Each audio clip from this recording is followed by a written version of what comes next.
नमस्कार प्रणाम स्वागत है सब जनता काश कार्यक्रम खोतलास हम बनी अजय यादव योगी और वो लोग देख रहा बनी गढ़ीमाई टीवी। आ विशेष करके आज बनी हमनी के 12 के पचरौता नगर पालिका में पचरौता नगर पालिका 12 जिला के कांछो नगर पालिका के रूप में चिन्हल जाला।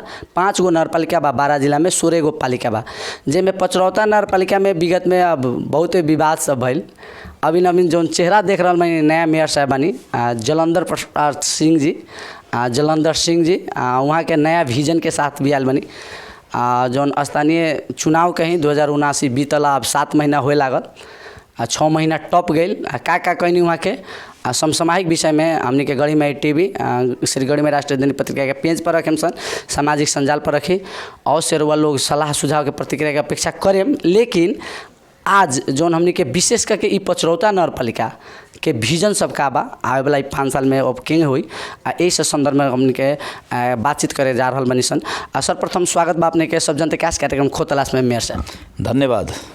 के दिनचर्या चल रहा बा जाड़ा के दिन? बहुत बढ़िया, थोड़ा ठंडा बढ़ रहा बा। अपने के ठंडा लाग रहा बा, जनता के ठंडा ला का सोचले बनी? जनता के कानून बमोजिम हमनी के जौन किस्म के काम व्यवस्था कैले बनी छ नगर सभा से विनियोजित बजेट बा वो अनुसार के हमनी के अगाडि अब प्रक्रिया बा अब जनता के यहाँ पुगे। पचरौता के जनता यसो ठंडा से ना मरी? अगर दुख बीमारी नहीं है तो खाली ठंडा से ना मरी। माने विगत के चिरफार अपने कह के अब के जौन ठंडा के महसूस जनता के गर्मी ले वाला काम करें कि ना करें? अब जनता के गर्मी ले आए वाला काम हमनी के जौन किस्म के कार्यक्रम सब वो किस्म हमनी करबे करें ना करें। हमनी के तो जिम्मेवारपूर्ण लोग बड़ी छ, जिम्मेवारी जौन किस्म के बाऊ तो करे के कर रहल बड़ी छ। बहुत गरीब लोग बा, दलित वर्ग के लोग बा, ऐसे हम कहनी कि ठंडा के समय बा वितरण करेला आवेला पुष माघ में वितरण होखे लागला मेयर साहब अपने के फागुन आ चैत में, तो ई अवस्था अब अपने के पाला में हो कि ना ई हम इंगित ई करे वैसन बात ना हो, सब अभी सीजन में ही हुई सब। पुष माघ में ही सुधारे के कार्यक्रम? पुष में ही, माघ में ना, पुष में ही सुधारे के कार्यक्रम। आषाढ़ में जाड़ के बाकी बकौता नानू जाए कितना कार्यक्रम सब भटाभट आषाढ़ में जाला वैसन। अब अपने के हमरा संगे पहिल का ई साक्षात्कार में हमने बैठल बनी छ। ऐसे अब हाइपोथेटिकल बात ना करके अगर एक्चुअली अगर बात कल जाए तो बढ़िया रहे। 7 महीना में अब हमने के समय काउंटडाउन शुरू बा, जगह अंतराक्षी शुरू हो जाला काउंटडाउन शुरू बा बैसाख से। अपने के जब चुनाव बीतल जेठ में जब पदभार ग्रहण कैनी आशा के केंद्र बनी पचरौतावासी के विवाद के बीच भी यहाँ संपन्न भइल। बहुते विवाद चलल, गोली भी चलल स्थानीय माने चुनाव के बेरिया, तो बहुत दोहरा चुनाव हो के चुनाव संपन्न भइल। लेकिन अभी इस 7 महीने के दौरान काम सब के नहीं बा।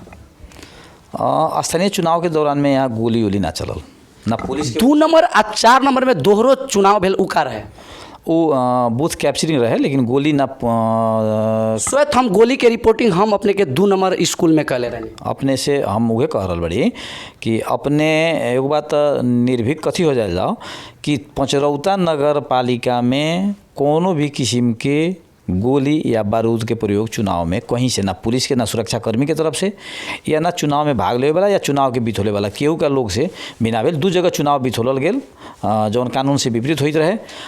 वो चुनाव के कारण से बिथोले के कारण से उजरी कमे करे वाला हम ही बड़ी निर्वाचन आयोग में ऑनलाइन और रिटेन यहाँ आ वो अनुसार से माने 2 के 4 में कहीं विवादे के बीच माने कहीं कि ना माने रुकल रहे। हाँ, बैलेट पेपर के दुरुपयोग या छीन लेवे के या गलत बिना करे मतदाता के ही ओकरा के वोट देवे के कुछ खास व्यक्ति मतलब बूथ कैप्चर करे के कारण से भेल। 9 वार्ड में 2 गो माने असहनशील माने रहे, सहनशील ना ओकरा के संवेदनशील रहे। 2 गो वार्ड के 4 गो बूथ, जैसे वार्ड नंबर 2 के श्रीनगर बैरिया नेरापरावी श्रीनगर बैरिया के आ बोरगाछी के आ 4 नंबर में 2 गो बूथ नेरामावी बेलदारी के को आ ख 2 गो बूथ पुनः मतदान भेल।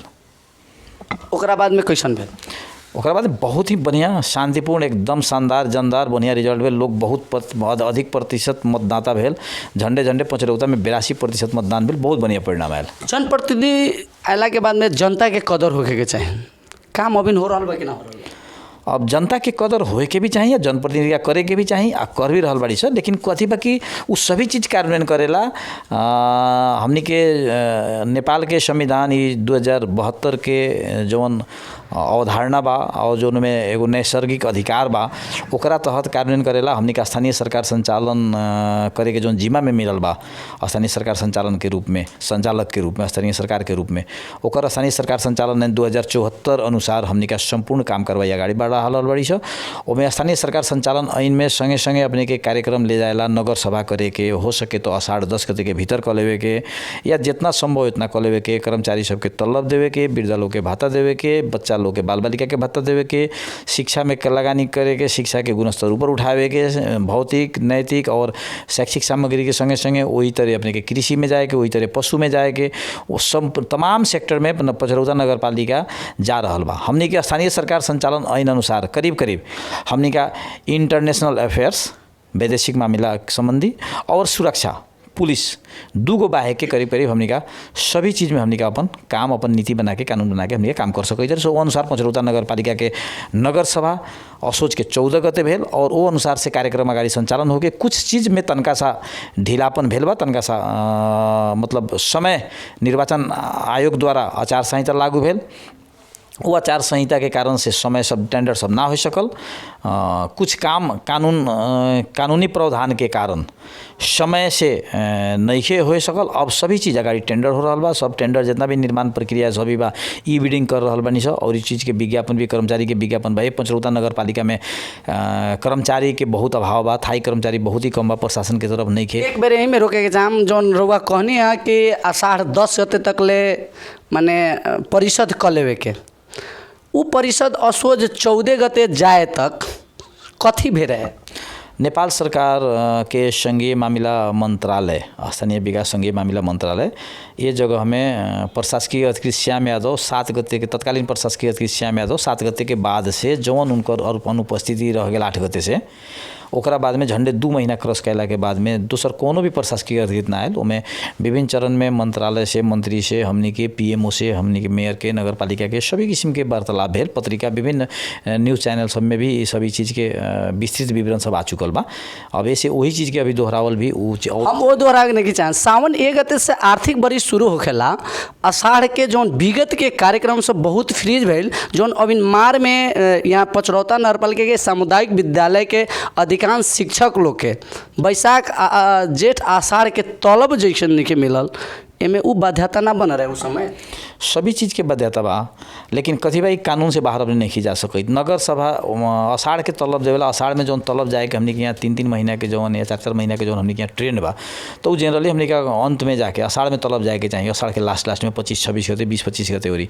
आषाढ़ के 8 गते से तत्कालीन प्रमुख प्रशासकीय अधिकृत, निमित्त प्रमुख प्रशासकीय अधिकृत श्याम यादव नारलन ऐसे खाता संचालन करे नाम में होकले, कर्मचारी के या अकाउंटेंट के, प्रशासकीय अधिकृत के अकाउंटेंट के उ ना भेला से उस समय में ना गेल। एक बाद में एने नगर सभा विभिन्न राजनीतिक अवरोध के कारण से नगर सभा ना भेला के कारण से असोज में हमनी का जाके तलब खेनी छ, तलब हता खेनी छ। लेकिन जौन गत आब के पैसा रहे, गत आब के पैसा उ सशर्त के पैसा उ पैसा फिरता चल गए और ओकरा के हमनी का मांग करेला, हमनी का मांग कर देल बानी छ। संभवतः हमनी का बुझा रहल बा कि पूछ के भीतर उ पैसा सभी आ जाए। नेपाल ओकरा के संघीय सरकार उ पैसा हमनी के दीवेला, नगरपालिका से उ पैसा ना जाला। मेयर साहब खाली शिक्षक के तो ऐसा कर्मचारी ना रहे कि ओकरे बाकी रहे, अन्य कर्मचारी के बाकी ना बाकी सभी और शिक्षक बाहे के और कर्मचारी के महीने तलब जाले, बाकी शिक्षक लोग के त्रैमासिक रूप से तलब। 1 महीना के जब तलब उ लोग के अब बैसाख आ जेठ के आषाढ़ के खिया देल।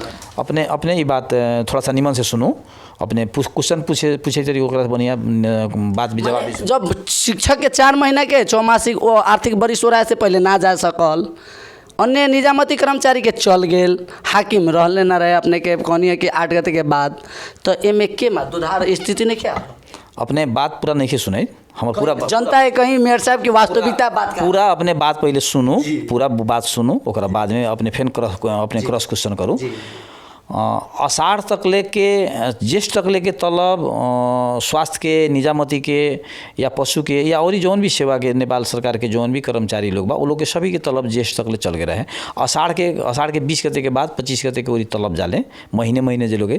आ शिक्षक लोग के जौन तलब बा वो अपने के त्रैमासिक रूप में जाले, वो आषाढ़ के 25 गते जाए। ऐसे ज्येष्ठ तक लेके तलब और लोग खाले रहे। आषाढ़ के 1 महीना के और कर्मचारी भी और सेवा के भी कर्मचारी लोग ना खाए सकल। आ शिक्षक लोग तो खैर पूरा वो लोग के 3 महीना के तलब होने बाकी रहे, वो लोग ना खाएलक। 1 महीना के जौन बाकी जौन कह रहल बानी अनेक कर्मचारी उ लोग के बाकी खा लेल बानी। सभी लोग के सशर्त के पैसा सभी लोग के बाकी बा। सशर्त जितना पैसा होले नगर पालिका जौन अपन आय व्यय या नगर पालिका के जौन किस्म के अनुदान बा राजस्व बाँड़ से आवे या संपूरक आवे या सशर्त आवे, सभी के जौन किस्म के कार्यविधि या नियम बा खर्चा करे को किस्म से कार्यविधि होले। तलब के पैसा अपने के सशर्त के पैसा आवले वो लोग के। सशर्त में जे लेखन पैसा आवले उ लोग खा ले आ खा लेल बा। आ बाकी जे लोग के सशर्त के पैसा फ्रीज हो गेल बा हमने का निकासा मांग दिल बड़ी सब संभवतः पूछ के भीतर लोग सभी लोग बाकी निजामती के फ्रीज ना भेल, शिक्षा के फ्रीज भेल। बहुत आंदोलन के बात मैंने उठ रहा बा, संघर्ष समिति करे के तैयार बा अभी मेयर साहब।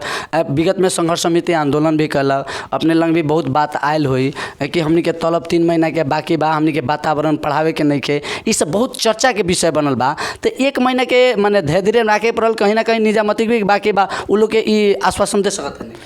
जे लोग के अपने हमरा से ज़्यादा अनुभवी तलब के मामला में संबंधित शाखा के, संबंधित विषय के या संबंधित विभाग के कर्मचारी लोग के मालूम बा, उ लोग के सब मालूम बा।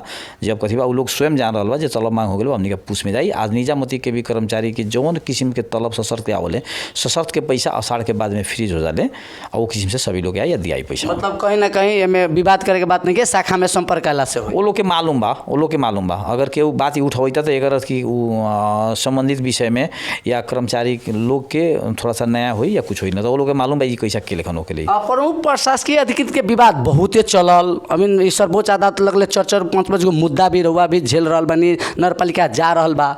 प्रमुख प्रशासकीय अधिकृत एकाएक गायब भेल यहाँ के जे हमने के श्याम प्रसाद यादव, उनकर अवस्था गेला के बाद में नगरपालिका के संचालन भेल।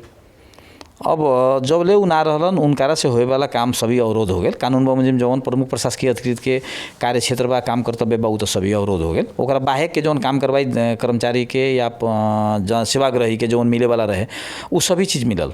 आषाढ़ तक काथी मिलल? आर्थिक तो कारोबार कब ले बंद रहल नगरपालिका? अपने पूरा बात ना बोले देम तो अपना ही सब बोल लेम तो हमरा से नहीं। आर्थिक कारोबार जैसे हाकिम ना रहे चल गए तो निमित्त में केहू के दिलन के ना दिलन? अपने हमरा के ना बोले देम, खाली अपना ही बोलम तो जनता कहाँ से बात सुनी? जी एकदम कहीं ना रहो। तो हमरा के कंप्लीट कर ले दिया तो फिर अपने बोला जाए प्रमुख प्रशासकीय अधिकृत के कानून मुजिम जौन तोकल अधिकार बा उनकरा से होए वाला काम के बाहेक बाकी सभी काम भेल।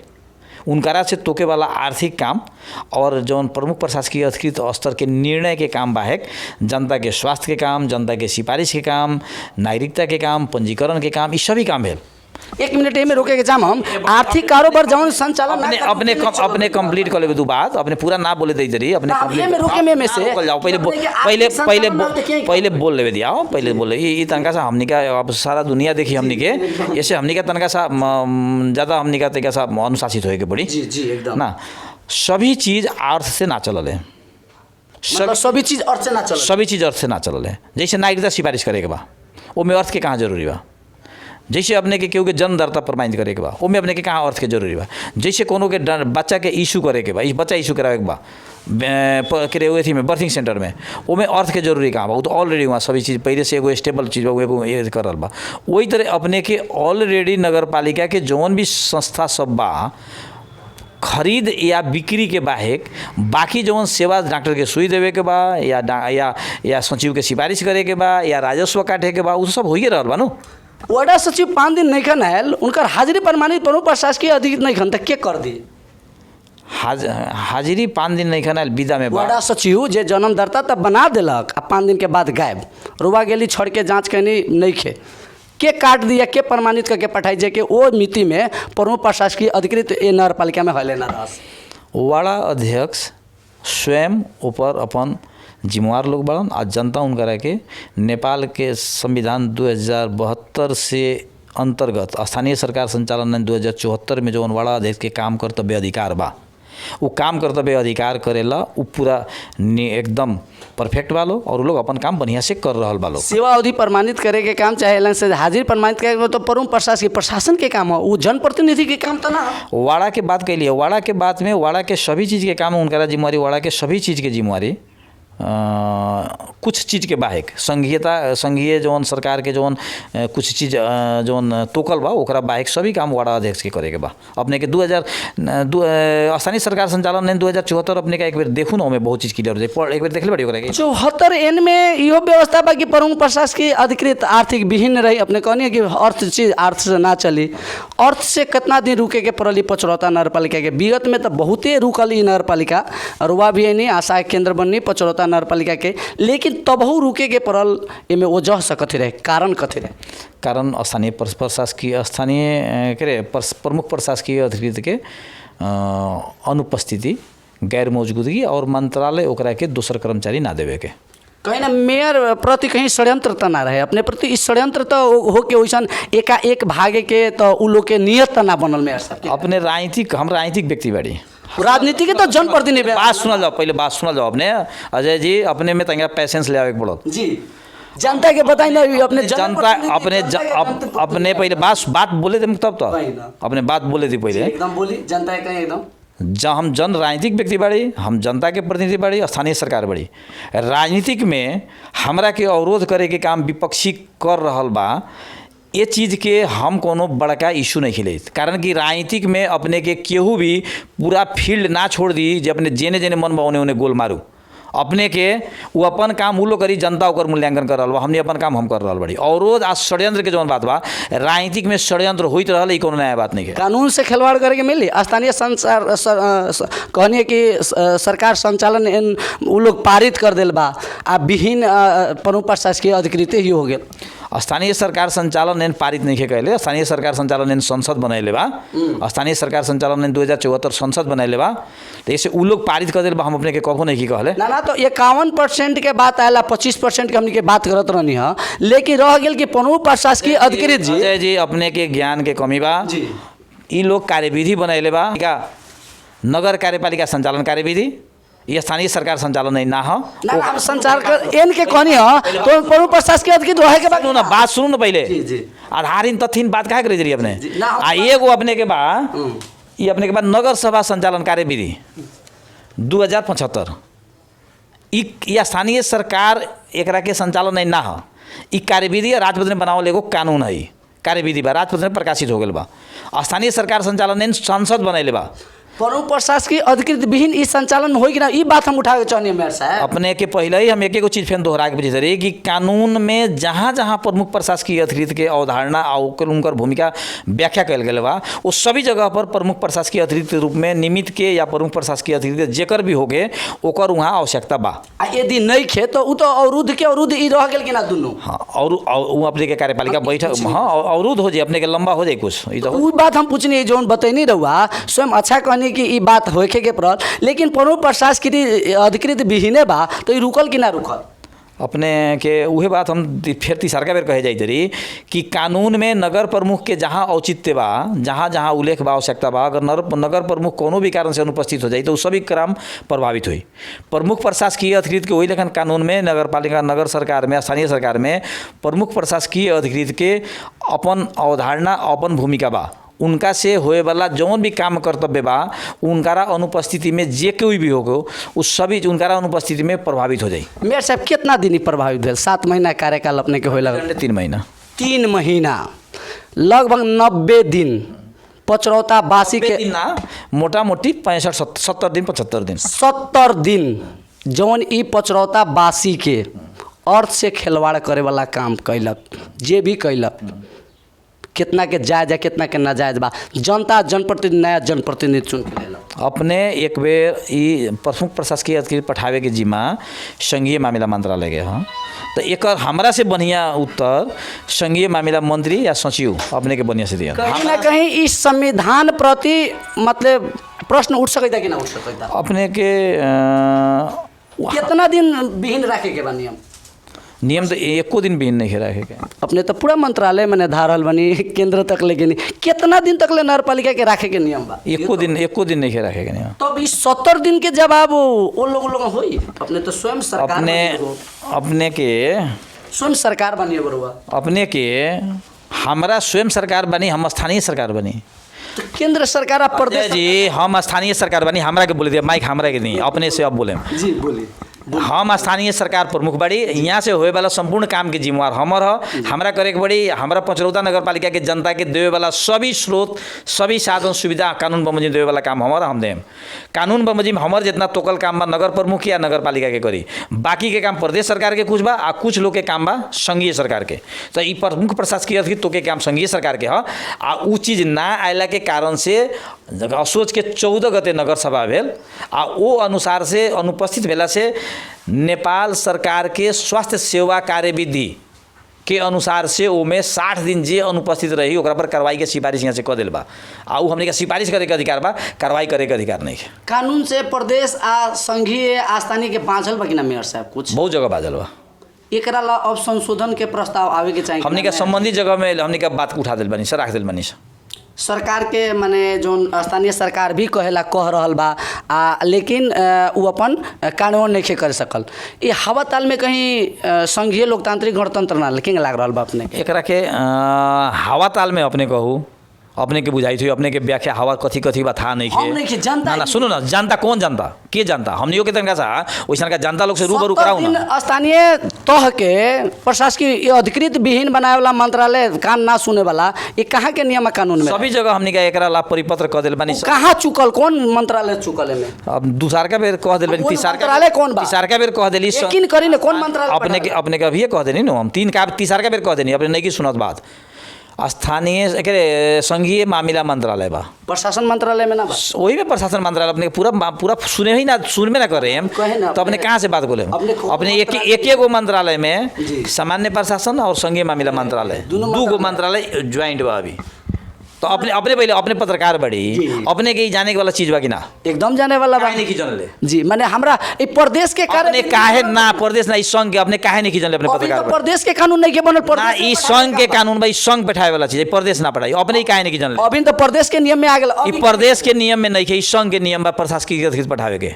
उ ना पठाई तो काम विहीन रहे। हाँ एकदम काम भी ही रही। तो यहाँ सरकार खाली नाम के रह जाए कि ना रह जाए? अब कथी रह जाए वो अलग बात बा, लेकिन एकर जौन काम बा ई संघ के काम बा। और अपने के दू गो मंत्रालय एक गो में बा, अपने काहे नहीं के जानकारी अपने बताओ? 3 महीना में आर्थिक अपने के ई मंत्रालय काहे नहीं के जानकारी अपने का? दू गो मालूम बा कि संघीय मंत्रालय भी बाढ़ फाड़बल बा, यहाँ 18 गो कार्यक्रम सब भी चल रहल बा स्थानीय तह में 18 गो। अपने के ई काहे नहीं के मालूम कि फलना मंत्रालय एक गो में फलना मंत्रालय एगो में काहे अपने माने अपने के ज्ञान के कमी काहे बा? अब एक गो नगरपालिका भी 5 गो शाखा चल रहा बा, इहो तो हो सकता मेयर साहब। एक गो नगरपालिका में 5 शाखा चल रहा। एगो बात कथी बा, इहो तो बा एगो बात कथी बा जी।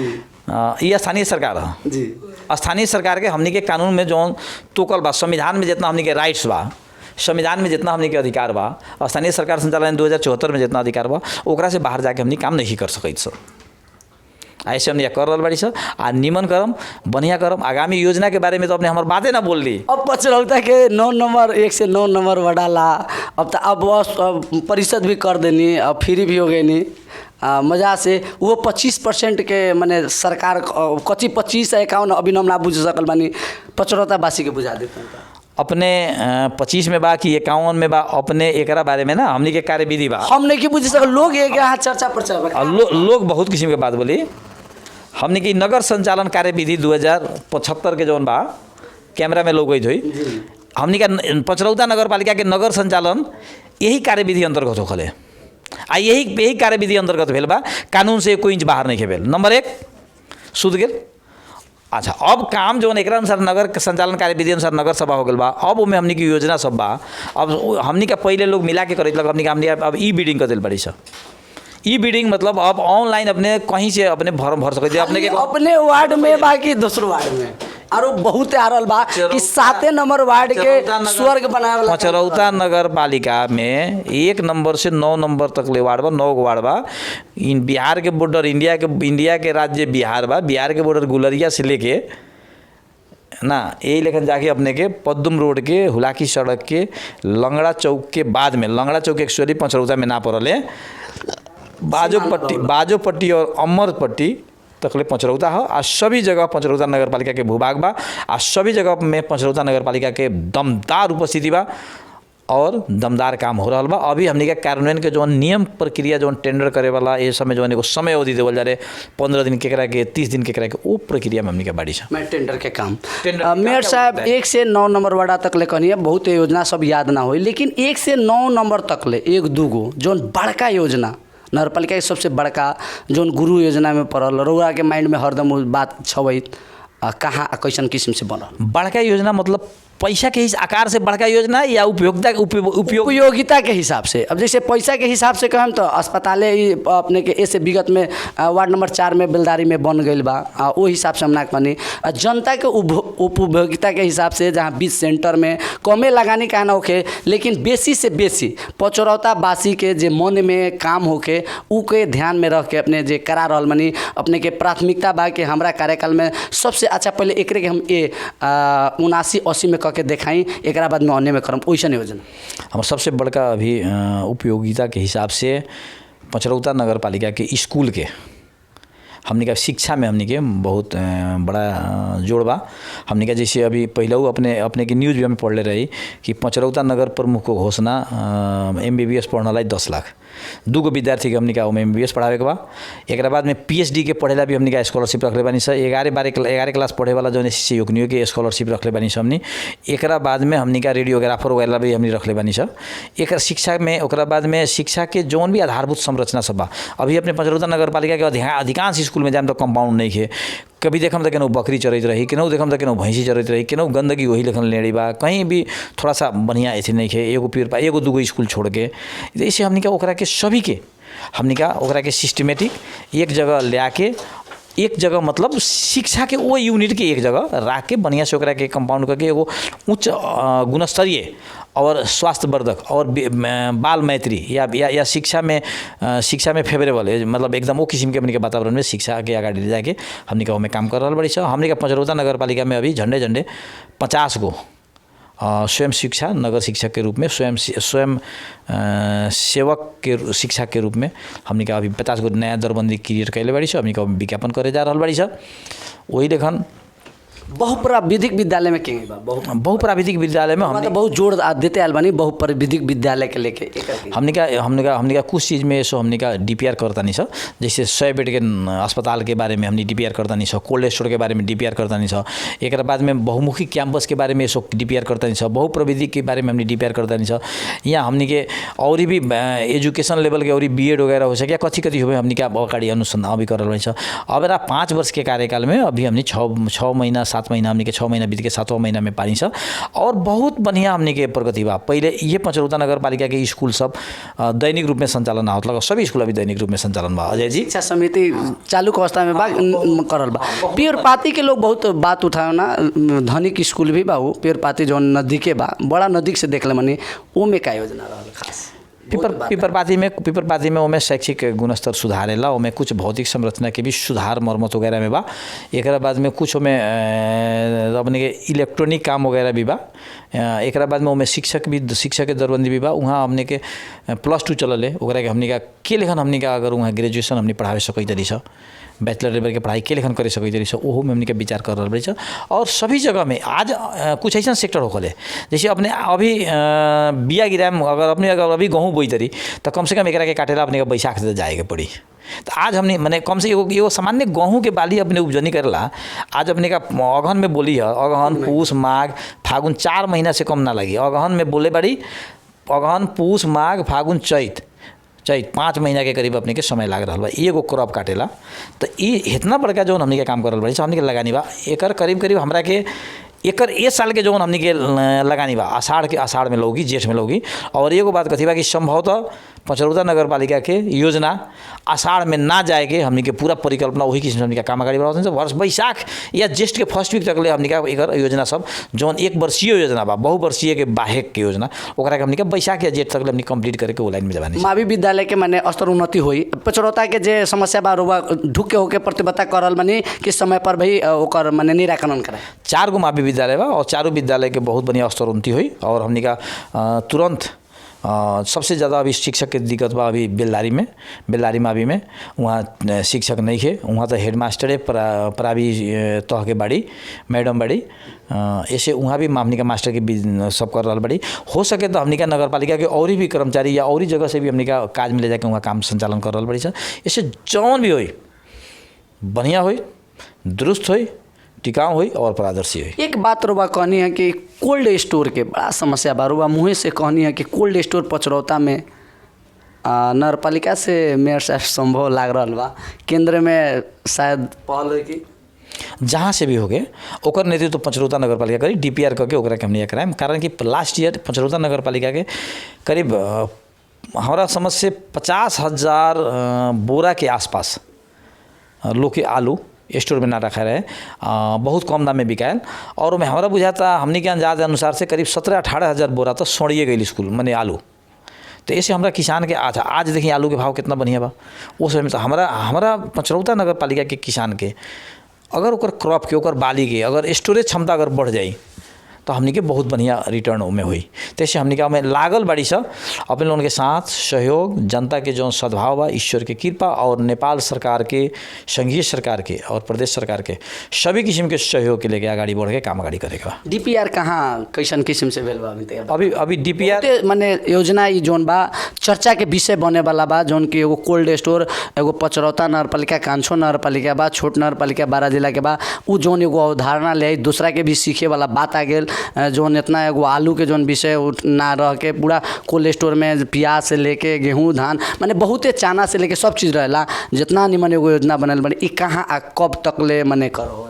DPR अभी भेल नहीं है, DPR अभी तुरंत सूचना हुई, एक बाद में DPR हुई। DPR भेला के बाद में आगामी वाला आब में एक बारे में बजट विनियोजन स्थानीय से हो या अपने के पूर्वाधार विकास बैंक से होके या संघीय सरकार से होके या हमनी का कथी कर सकता नहीं में के लेखन पार्टनरशिप कर सकता, PPP प्राइवेट पब्लिक पार्टनरशिप में भी जा सकता नहीं या गवर्नमेंट टू गवर्नमेंट नगर पालिका सरकार संघीय सरकार से या प्रदेश सरकार से के लेखन जाई वो कॉन्सेप्ट में आगाड़ी बढ़ के हमनी का कृषि के हमनी के यहाँ के GDP बढ़ावेला, हमनी के यहाँ के जनता के क्रय शक्ति बढ़ावेला, पचरौता नगर पालिका के आमदनी बढ़ावेला, जनता के आमदनी बढ़ावेला, पचरौता नगर पालिका के जनता के धनी करेला। हमनी के लगे एक एगो चीज़ बा उ कृषि में अपने के पशु भी वही में आ जाले, माछा भी वही में आ जाले। स्वयं माछा कहनी है प्रधानमंत्री कृषि आधुनिकीकरण परियोजना के स्वयं रहुआ अध्यक्ष रह चुकल अवस्था बा। ई सुपर जोन कार्यक्रम जो रहे जलंधर सिंह के ही देन कहल, बाकी पचरौता सिमरनगढ़ में पड़ल, ई सब लोग अवगत भी बा। हमनी भी जानतनी 12 बासी लगात ना देश भर के लोग जानतनी कि माछा के सेक्टर में अपने के नाम भी बा एगो अलग ढंग से आज रुआ कानून पक्ष में आयल बनी।